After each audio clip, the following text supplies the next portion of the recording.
invite my fellow Mexican writers to have an open discussion here on stage.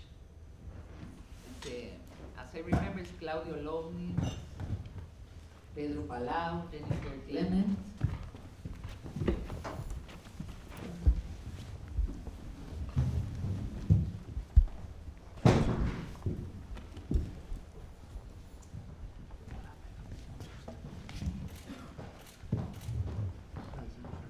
And the idea is I will moderate. That's what. I'm sorry. You start, Claudia. Yeah. Well, I thought that was really fantastic, actually, and a couple of images. One that came from a conversation that actually Sabina and I had in Mexico City about a month or two ago about sovereignty and some of the fantasies of sovereignty that I think are quite pervasive here in the United States. And the fantasies of sovereignty here, it seems to me, have been built in part on picking and choosing a kind of mixture of migrants from here and there, so that no one group is so large that the country feels that it's actually in some way hooked or attached or tied at the hip to a particular country.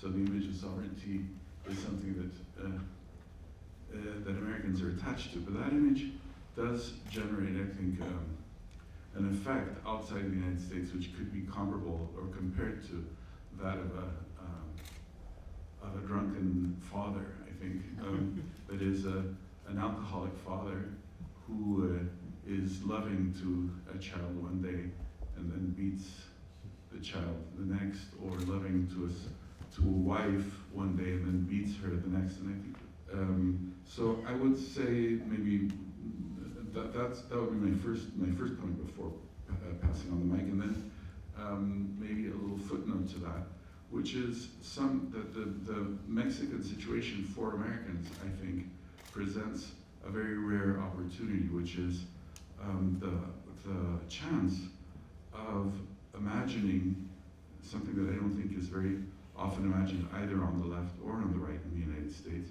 and that is that the U.S. is not all powerful. I mean, here in the U.S. there's a kind of fantasy, it seems to me, that anything can be fixed and this is, I think, a fantasy on the left as well as on the right.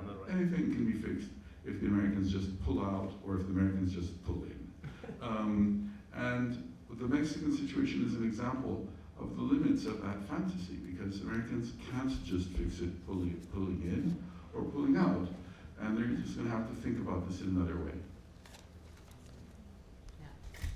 Yeah, I really liked Claudio's take on the subject regarding Sabina's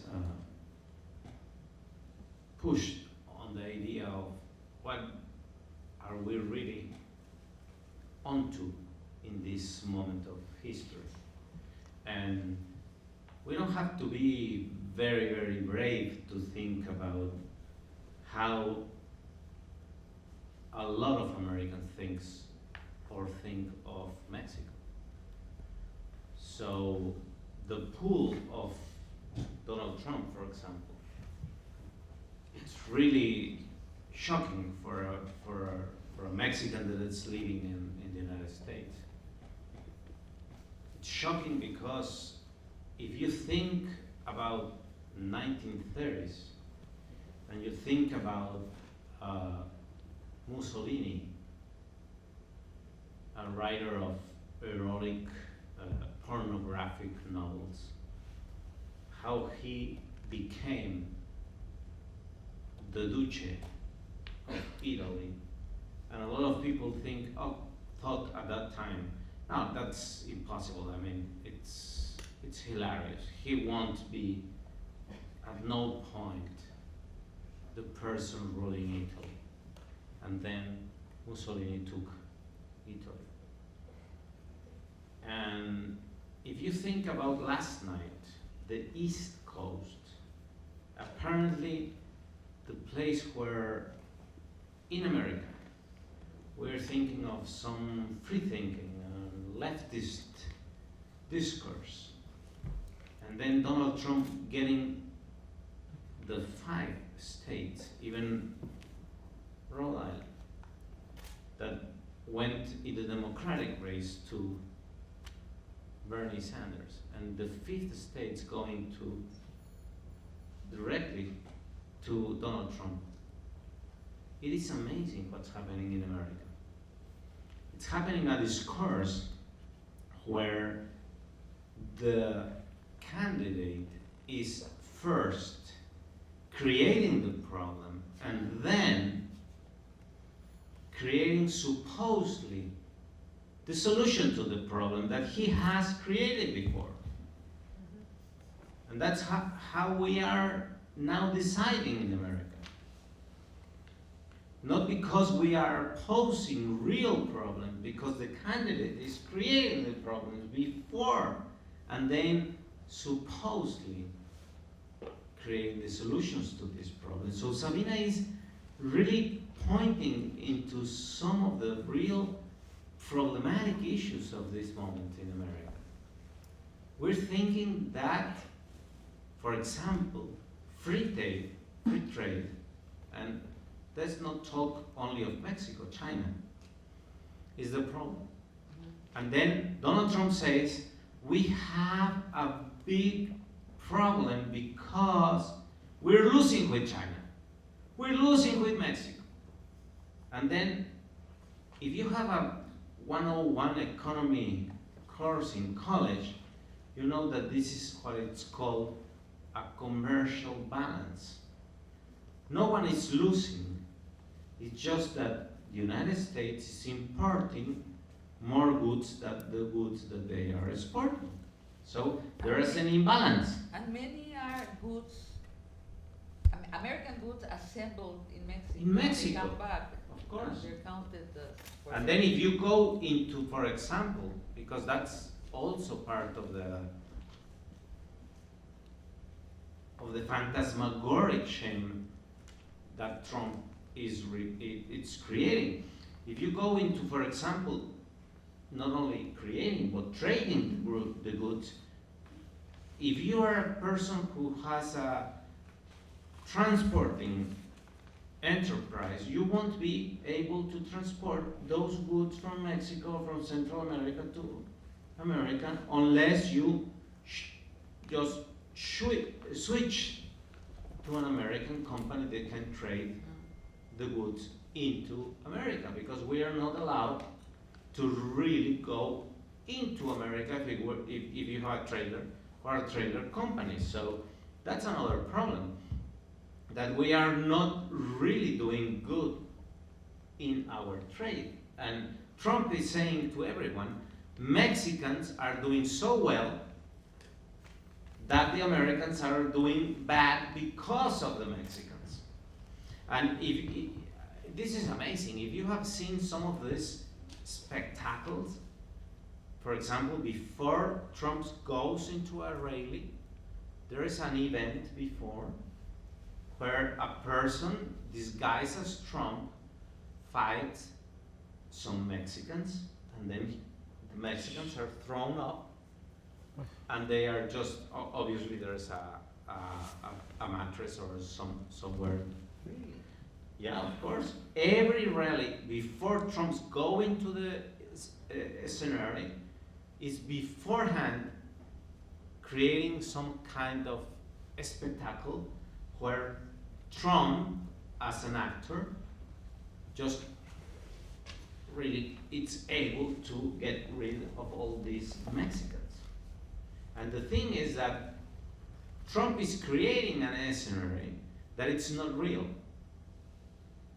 The country that went really bad because of the NAFTA is Mexico. We didn't go well.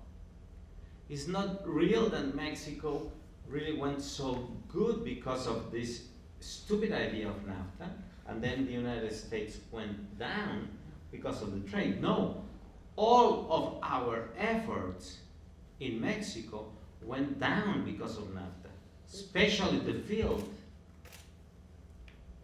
Can we hear?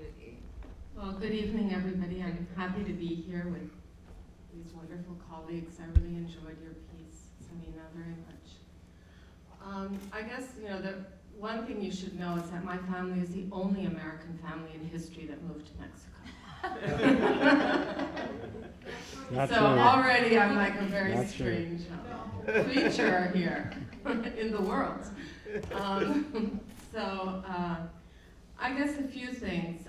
You mentioned Kennedy in your piece, and one of the most beautiful things that he ever said, I feel, is that we have nothing to fear but fear itself. And one of the things that always astonishes me in the United States is how fearful the people are. I mean, I would never say that about Mexicans, for example. And the candidates in this campaign love to feed the beast of fear. So actually, the truth is there is a wall, and the other truth is that it was built by Clinton, I'm very sorry to say. Yeah. And I'm also very sorry to say that it was built with the most cruel intentions. It's a wall that was built that would force you to go through the Arizona desert, which has become a terrible graveyard. And also it means that actually we've never had fewer Mexicans crossing the border ever in the last, 100 years than right now. So this discourse is a discourse of fear. It's not a discourse of truth. The other thing that I like to tell people in the United States, because I think it gives a good insight into the sophistication and the depth of Mexico, is if you think of colonial Mexico and not go into pre-Hispanic Mexico, when the Pilgrims in the United States were having their first Thanksgiving dinner, we already had a music conservatory, a university, and a printing press for 100 years. And so, I mean, as a country, for me, it's complex in so many ways. And then the other thing that you just touched upon in one sentence, but is a big theme for me anyway, is the import of guns into Mexico. There was a recent study at the University of San Diego about a year and a half ago that says that actually, if the guns were not both illegal straw guns, legal guns, were not going into Mexico, 47% of US arms dealers would not be in business. That's almost 50%. So there's some really amoral, major sort of evil capitalism involved with the heroin coming here, marijuana less so. My children who went to American universities always said to me, Mama, nobody wants Mexican pot. They call it Mexican brick because it's full of stones and old branches, and whereas of course the pot from California is organic and very pretty to look at. And so obviously right now the big thing is heroin. And what's being grown in Guerrero, for example, are the poppies, and then the issue of the guns going south. So that's what I would add to I would you. like us to talk about the Mex-Americans. I think that Trump has forced Mex-Americans to look at themselves in the mirror. First of all, Trump forced Mex-Americans to decide if they were going to be loyal, and the polls show they decided to be loyal. But let's talk a bit about that, because we in Mexico never talk about the Mex-Americans. We are leaving them to be different, to be a new Mexico, a new hybrid, a new nationality, and they talk among themselves and they don't talk to us. So let's talk a bit about Mexican-Americans. Just a little example of the complexity of the issue that Sabina is bringing up. When Lázaro Cárdenas and his cabinet decided to bring some opportunities to Mexican Americans, and even the minister of the exterior came to America to bring back Mexican Americans to Mexico, they were deciding or thinking about the new Mexican dream.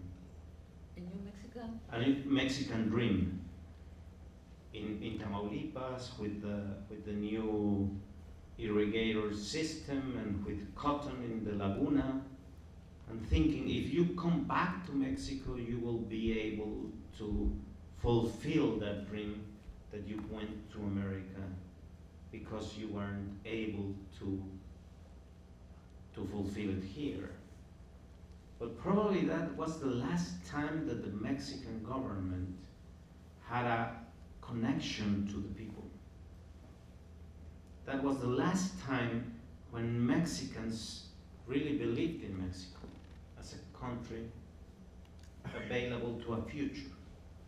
So a lot of people came back, and there are a lot of examples of good and bad solutions of the problem of peasantry, or especially because it's the north of Mexico, the difference between a person that was giving a ejido in the center of Mexico and a person that was giving, like, for example, the ejido in Tamaulipas decided it was not enough, so it was decided that the ejido, as a communal conception of land, it was not enough. So they were proprietors. They have the property of the land in Tamaulipas. And it was very difficult for Cárdenas and the national direction of the, but it was the way to go, because they were discovering how a new country was going to be built. And I think that the problem, what Sabina is saying and it's implying, is we have forgotten our relationship between the government and people. We don't believe in government.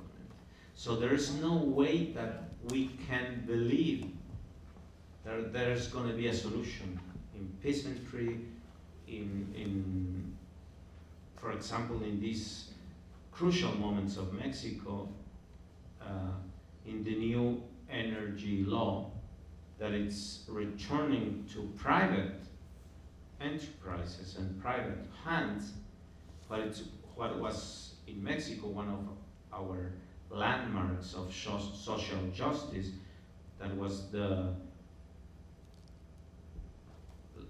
ownership of oil.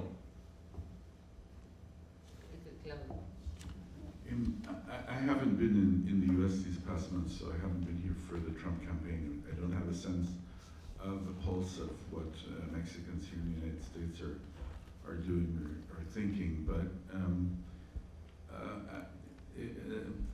seen from a historical point of view, I think that even if Mexican Americans, that is US Mexicans who are US citizens, or Mexicans in the US residents, or line up against Trump, if Trump or Cruz were to win the election, the situation would probably change. That is, and I use the situation of World War I as a historical example of how that works.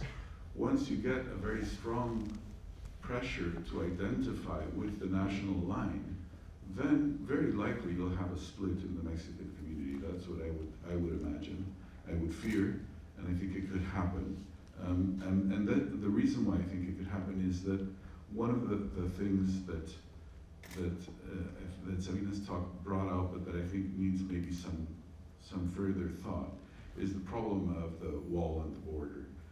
The border, Sabina said, is now in some way irrelevant, and I think that's true. And she also pointed out to certain kind of very organic connections that exist, say between Berkeley and Mexico City, or between the Golden Triangle and a frat party at the University of Kansas, and those interconnections all exist and are really what's driving, let's say, the dynamism of our society, of both Mexican American joint society, those interconnections. But I think that when the construction walls on the border usually go along with the multiplication of checkpoints inside, within the society. That is, in fact, the border is a social relationship that is enacted. And so if you start doing as they did at a certain point in Georgia, for example, or in Arizona,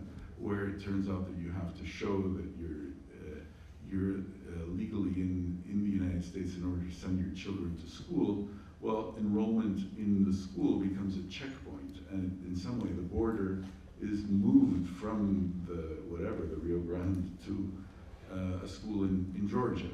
So I think that the kind of hardening of the border that has been happening, and I don't think even that process isn't just at the federal level. Very often, some of those walls that Jennifer was referring to were first mobilized by state governments and even by local governments. You had the start really of the construction of a wall was first a change in patrolling strategies, in Texas, and that wasn't yet federal policy. That was so you have a mixture of interests there, and what that means is that the Mexican community inside can split according to whether the ways in which they might be affected by those checkpoints, and that makes me a little bit pessimistic. That is, I think that if that right now there's a very strong Mexican and Latino push against Trump and the like, and I think that may very well help cost the Republican Party even its long-term, position. I hope so. But if they win, then I think it'll split. So you think that the strong Mex-Americans, the ones that have paper, that have a house, they will renounce the other one? That's your fear? Yes, that is my fear because it's happened before. Yeah, I have to say I'm not so knowledgeable in this subject. I think that there are many different Mexican Americans. I mean, there are ones that are, been here 3 or 4 or 5 generations. There were some that were incredibly politically active, that forged, open doors for many Mexicans here. But one thing that I hear from groups that try and help, certainly the illegal immigrants, always, again and again and again, what I hear is that Mexicans are the hardest group to incorporate into the United States because they really do love their country so much that they're always thinking of going back, and they're always thinking of what is happening back at home, and that makes it very difficult. And they do go back and then come back. That's also we're so near that they do that. You have a sister here. She's right here in the front row. Who has a restaurant, a very very famous Mexican restaurant. It tells a lot, that you have a Mexican restaurant. I have a restaurant called La Palapa, but for me, when I came here, I would say maybe get mojada al revés. Because one thing I would bring up is just the fact that that Mexican Americans are now able to have both nationalities, and that's a very big difference. Yeah, that's a good point. Yeah, Jennifer. I remember, in your case, because you were born in Mexico, this whole dilemma in the family at whether you would give up your Mexican passport or your American passport, and what you ended up doing is something very Mexican, which was start the process but never finish it. So you stayed in limbo for I think till about now.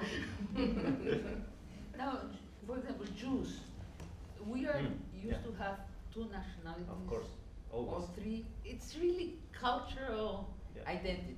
That it's not really nationalities.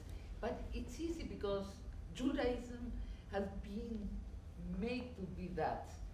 Now, Mexicans, the identity is a Latin language. And what I observe is when a Mexican family loses the language, loses the Spanish, it loses its Mexican identity. And I also observe there are many Mexicans that come here and never learn Spanish precisely because of that. They fear that if they learn they're fluent in English, Mhm. their homeland will vanish, their hearts will Well, evaporate. there is all. I think about the Mexicans in New York. You find them, they're the waiters of New York, right? And you find them in an Italian restaurant Anywhere. pretending they're Italian. And they are Anywhere. perfect, you can swear they're Italian. Yeah. And then you go to a, this is new for me, a Japanese place, and these Absolutely. people from Oaxaca, from the south of Mexico, pretending they're Japanese, doing a perfect imitation. Yeah. And on and on. In Las Vegas, I remember the condolieri are completely Mexicans. Yeah. They're all around the Yeah. country, America, pretending to be other nationalities. And I think this happens because Mexicans, we have humor. And because it's the 21st century, Yeah. in which gender, Identity. it's, Yeah. the first thing to become, to be observed as something artificial, as a construction, was gender. And we Absolutely. can talk about nationality as As a something construct. quite artificial. Absolutely. Sometimes I think it should disappear completely, but Mm. that's another subject.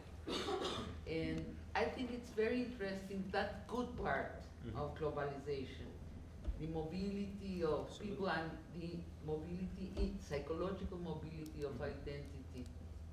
And the last time I was in Tijuana, which is like about 2 years ago, 2 or 3 years ago, maybe 2 years ago, I was invited by an institution called Colegio La Frontera, which is there, and they took me to a tour of the wall on the Mexican side of the wall, and the part of the wall that is on the Pacific Ocean is a kind of and on the beach there is a sort of kinder, gentler wall because It goes you know, to the it's right on the beach, so it's not solid the way the wall is. A little bit inside, you know, a little further in. It's in fact further in.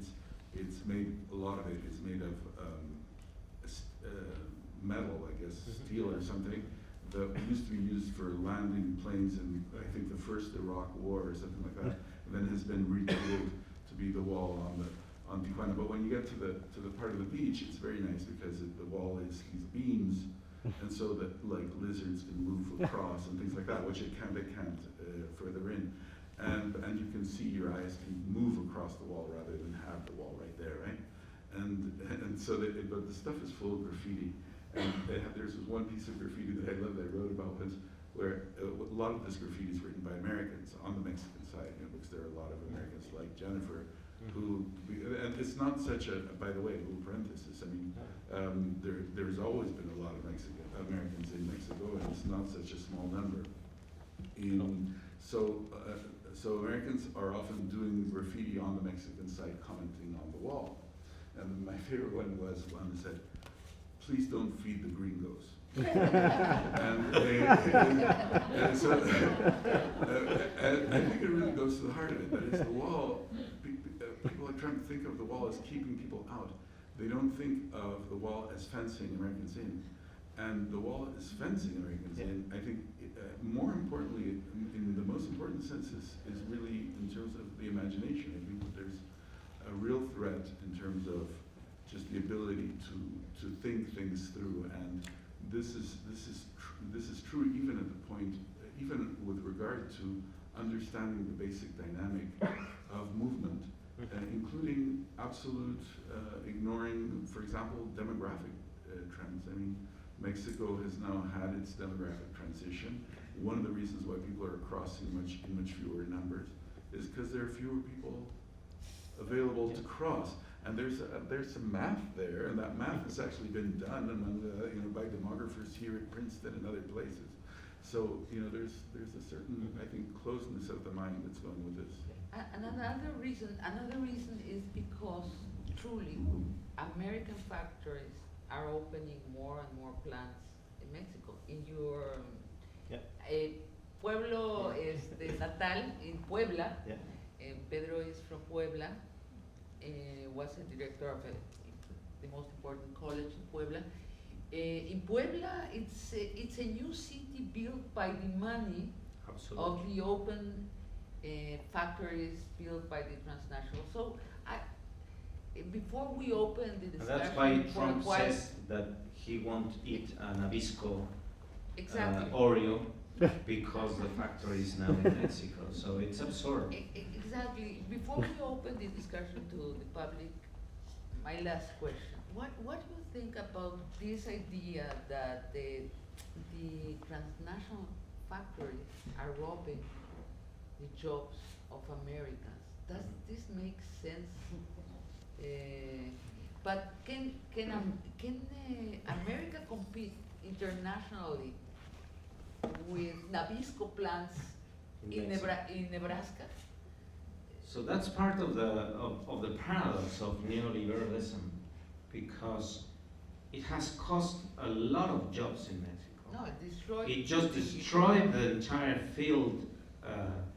It had, I mean, we are importing corn in Mexico for 10 years.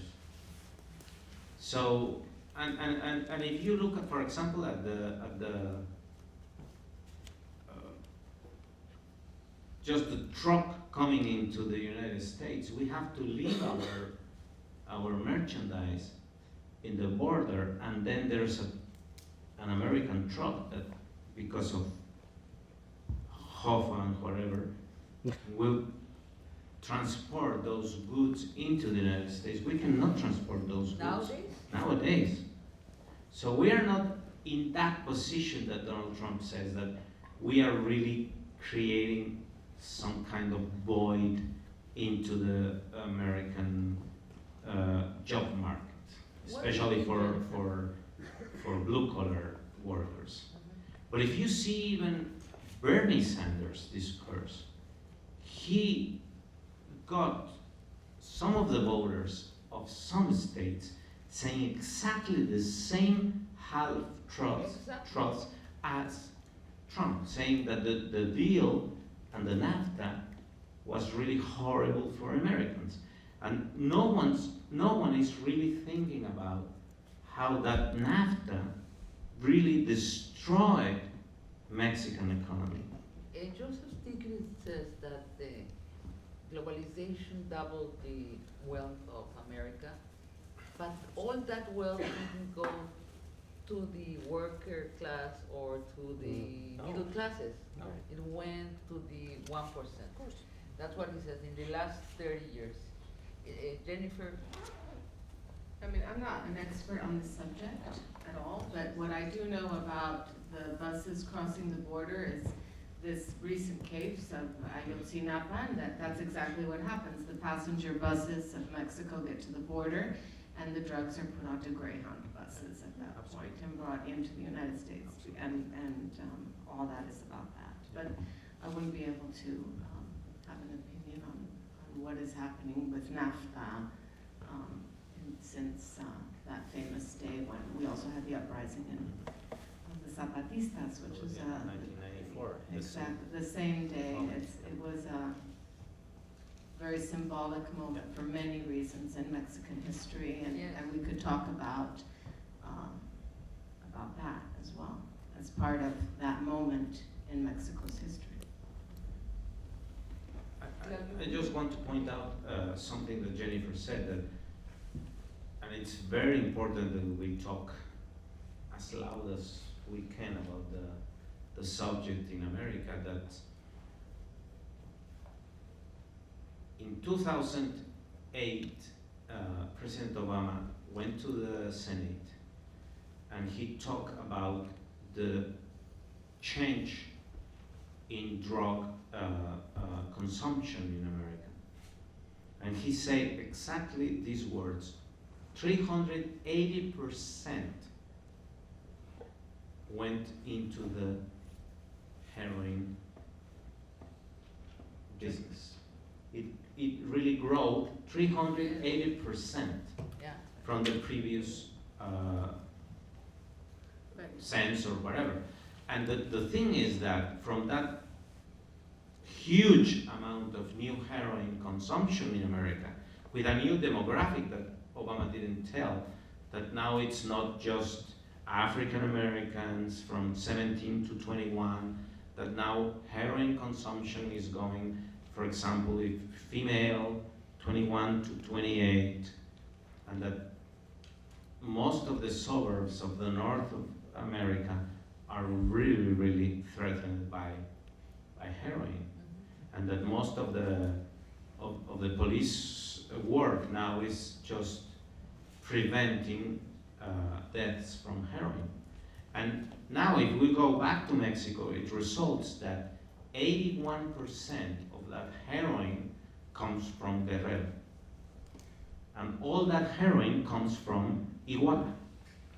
So when we think about Ayotzinapa, and Claudio and I were in a seminar in Harvard, I think 6 months ago, about Ayotzinapa, and I said that there was a different boss, and that boss that was kidnapped by error by these 43 students from Ayotzinapa had heroin.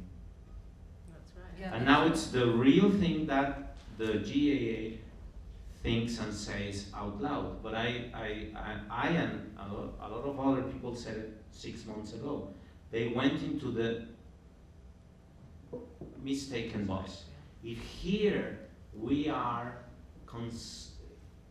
getting onto heroin, and that really incredible but also very, very worrisome amount, that creates a burdensome in our side. So now we're not talking about marijuana, we're talking about heroin, and about another very, very difficult trafficking. But can I just say? Yeah, the reason for this is because of the government crackdown on prescription drugs, which are almost now impossible to get, legally, and the ingredients to make methamphetamine. So what has replaced that is heroin. Yes. A lot of people come to heroin because when they first were prescribed for a pain drug because of a sports injury or whatever. Yeah. But I live exactly in the corridor from New York to Canada, and it's the corridor towards Maine and Vermont, and it's now probably the worst corridor of heroin in the world. And it goes exactly from New York to Canada through Vermont and Maine. We'll open the conversation to the public. Does anyone want to comment on the subjects we have been touching? Yes, please. Jacqueline. Yeah, I can talk about it. I just wanted to pick up on the homeless Mussolini thing and whether Trump's created. Yeah, the micro. Please, because the other people. Yeah, I just wanted to pick up on the Mussolini thing and if Trump created the problem, because I think one of the issues is just so economic, is that demographically the U.S. white people are the minority, and I think this really drives a lot of what's going on in the Republican Party, and I think Trump is really not, he's cruder but not any different than a Bush or any of them. The value system is the same. He's just kind of been, the veneers peeled away. And so, I'm sorry if it's gonna be a little rambling, but he acquired some of Hitler's speeches. And if you look at his, the way he talks about Mexicans as rapists, and the way Hitler was talking, Jews drinking blood of Christian children. He's really rallying, trying to find blame in the same way.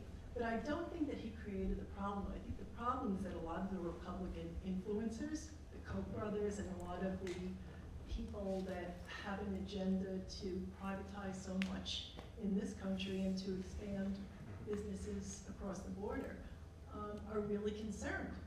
And unions have been dissolving, and so I think that he's able to rally people he's able to unearth their racism, because that's really, it's about economics and racism, and their racism really outweighs their ability to understand what's really not in their best economic interests. Jenny, was something Thomas Friedman talks about, like why do Republican or white people vote against their Yeah. economic interests? Why? You know, because their racism Yeah. outweighs it. Absolutely. Their hatred and fear of anybody else, it just what outweighs it. It's pure venom. It's Yeah, pure. sure, because Trump is distracting the masses of the real problem, that Bernie Sanders makes it so clear, and Occupy Wall Street and the whole movement towards more equality in the world has pointed out that there's a disequality in who owns the money in the world, no? And so Trump distracts all that emotion Right. towards the Mexicans. Because the problem isn't the 1%, the problem No. is really, is immigration. And so he has. Finally, he's part of the 1%. So. Right, he is part of the 1%, but he's tricked people into believing the real problem Yeah. isn't the 1%. It's everybody who's taking their jobs, which is complete nonsense. Yeah. You know, and so, I think that was really it. That's very interesting. Yeah. Just because I have a little bit of a Yeah. different point of view here. Please. I have a different point of view because really, I don't think you can talk about anything without talking about immigration reform. And what happens when you don't have immigration reform is you have many Mexicans Absolutely. that balance the budget in this country Mhm. many ways, either through Mhm. lower wages, indentured servitude, fear, they don't stick up for themselves, and very directly they pay into the social security system and physically, penny, dollar by Mhm. dollar, Mhm. Yeah. balance the budget. So creating this fear has a very, very tangible economic benefit to the 1%. Absolutely. Mhm. Absolutely. There are a lot of jobs that, you know, it's really, there's a reason. It's Even if- beneficial to the country to have this kind of slavery. Even if those Sure. 1% use, like Trump, this same of slavery as their own labor force. Absolutely. Yeah, But no one, the right nor the left, no one wants to talk about No. immigration. porque No nos one wants. conviene. It's I know, horrible, I and know. it's No and nos it's more conviene. horrible Nobody when we are wants in to. elections. Yeah. I do, you know, even people that are advocating for one fair wage, Okay. and things like that, no one wants to talk about immigration. sure. Absolutely. Which if you have all these things with all of these changes, will just create, the underclass to be even lower, because they will have even less recourse. And I think on a certain Machiavellian level, they must be counting on that.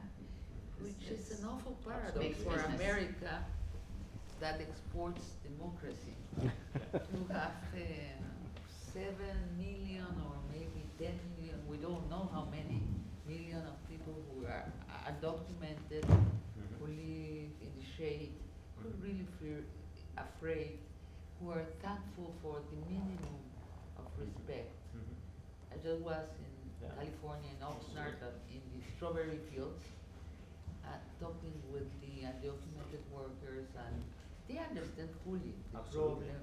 And that's maybe, you know, Jennifer, maybe the loyalty to the country, to Mexico, has to do with that. That they don't really feel at home. That part of Mexicans don't feel at all at home. But the other thing is that we are, it's just part of what I wanted to say is that we don't feel threatened enough about Trump at this point. But we are not thinking on the consequences of a possibility, and we are closer and closer and closer from a Trump presidency. And the problem is that he is really creating this atmosphere, this huge idea of how we all threaten in America. Chinese, Japanese, Mexicans, we are all Muslims, Muslims, we are all the ones that are threatening America, and that's why America is not doing well. So winning America represents getting rid of all these threatening presences. And we are not as phantasmagorical as he thinks. I don't know if you have seen, for example, some really, really horrible scenery after, before a Trump rally. No.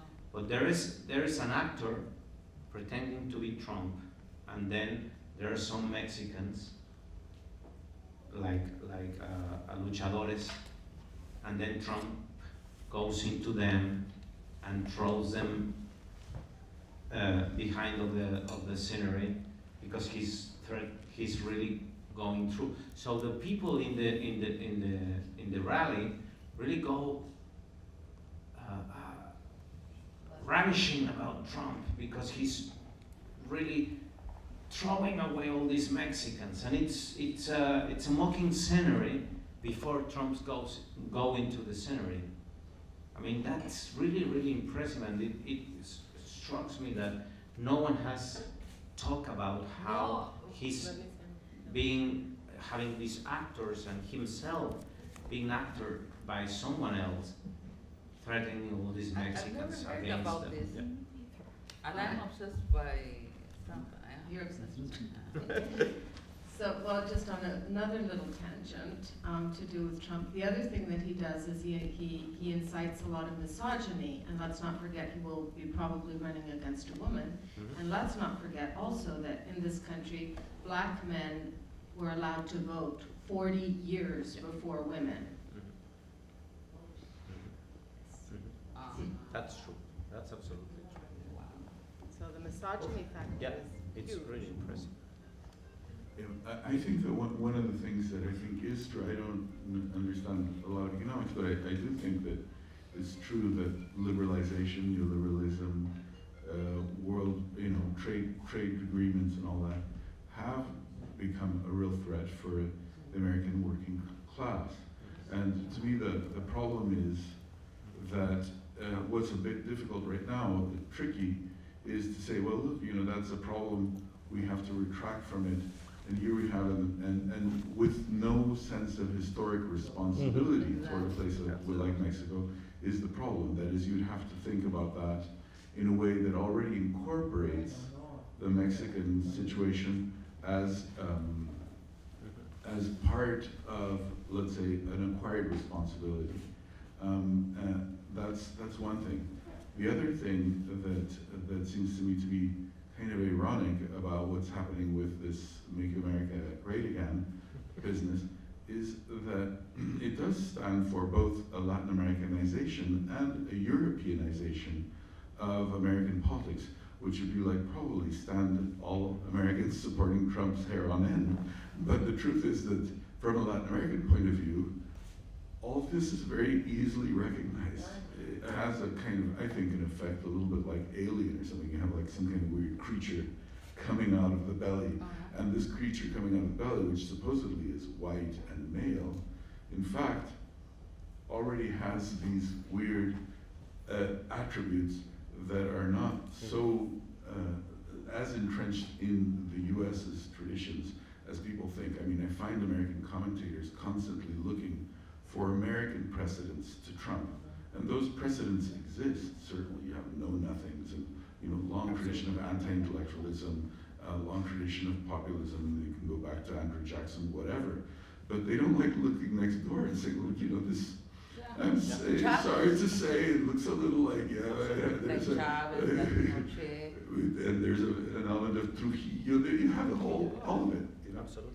Yeah, and it's amazing how American commentators on TV are afraid of Trump.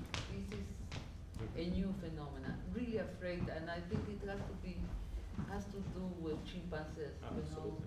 It's something like atavic because it's Indeed, one of the most important comments today was that Trump's triumph yesterday night was against liberal journalists. So what can they say now that Trump win the East Coast, even Rhode Island, if they are liberal journalists? there's a joke in Mexico that It's says incredible. the Mexicans are going to pay for the wall because if Trump wins, there will be so many Americans trying to flee. Any other commentary?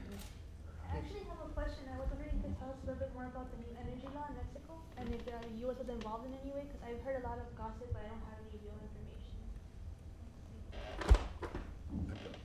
It's probably it's one of the last heritage of the Cárdenas era. And the problem is that, as far as I know, the lobbyist for the new selling of the new law, it's Pedro, one of the masterminds in Salinas. So he's trying to sell, and he has had a lot of problems.